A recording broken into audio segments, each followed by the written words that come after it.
Check any financial news site, and you're immediately hit by a wall of flickering red and green numbers. To understand what they actually mean, we have to look past the global noise and focus on a single street corner in Lakshmi Nagar, where a pani puri cart is selling out of stock every single hour. The owner wants to scale that success into a chain of permanent shops. The financial logic required to make that jump is the exact same logic used by the world's largest corporations. The market exists to handle this specific transition from a local success to a regional or national scale. The owner's first hurdle is capital. Renting storefronts, hiring staff, and buying bulk equipment requires cash they don't have. Borrowing from a bank seems like the obvious path, but the business is immediately weighted down by a 12 or 13% interest rate. Bank loans require monthly repayments, or EMIs, starting almost immediately. This drains the company's cash reserves before the new shops even have time to attract customers and turn a profit.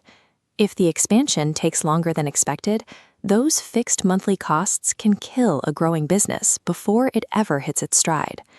This is where the owner might look for an angel investor.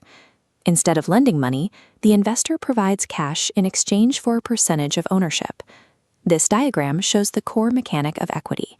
There are no monthly interest payments. The investor simply shares the risk and takes a slice of the profit if the business succeeds. When the business reaches a multi-state or institutional scale, venture capitalists step in. They provide much larger sums of money, but they take a larger portion of that equity pie in return. VCs are rigorous. They don't just look at the product. They audit every rupee of revenue and every detail of the business plan before signing a check. By selling pieces of the company, the owner can build a massive infrastructure without the constant pressure of a bank's repayment schedule. Eventually, the company may outgrow even the richest private investors. To go international, the amount of capital needed is immense. This is when the company turns to the general public through an initial public offering, or IPO. To go public, the company must open its books to a regulatory referee, SEBI. They ensure the company's financials are transparent and accurate before any shares are sold. Once cleared, the company launches the IPO. This ceremonial gong marks the moment thousands of crores are raised from millions of individual public investors. But it's a high-stakes move. If the public doesn't buy at least 90% of the offered shares, the IPO fails, and the millions spent on marketing and fees are lost. A successful IPO is the final transition, where a private business becomes a public entity owned by anyone with a brokerage account. But once the public buys those shares, they need a way to sell them if they want their money back. That happens at a stock exchange. It's essentially a massive, continuous marketplace for trading these secondhand shares. Trading used to happen in crowded rooms with physical paper slips. Today, it's all been replaced by a digital network that processes millions of clicks a second. In India, the two most famous hubs for this activity are the BSE and the NSE, both located in Mumbai. This diagram shows how indices like the Sensex and Nifty function.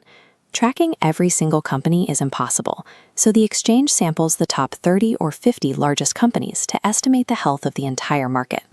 When you hear the market is up 100 points, you are hearing the combined performance of that specific sample of mega companies.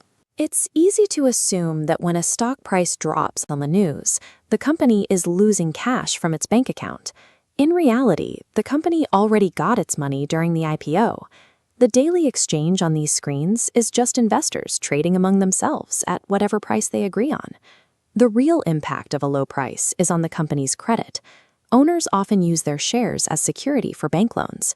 If the price falls, the bank will demand more shares to cover the loan, putting the owner's control of the business at risk. A stock price is a reflection of reputation and collateral value, rather than a direct measure of the cash currently in the company's vault. For most people, trying to pick individual stocks based on hot tips or local rumors is closer to gambling than investing. This diagram shows the mechanism of an index fund. Instead of betting on one business, your money is split across dozens of companies in a single sector. If you invest in a manufacturing index fund, for example, your risk is spread across the entire industry. Even if one company struggles, the others in the fund help stabilize your investment. Using these funds allows a retail investor to move away from guesswork and participate in the long-term growth of the broader economy.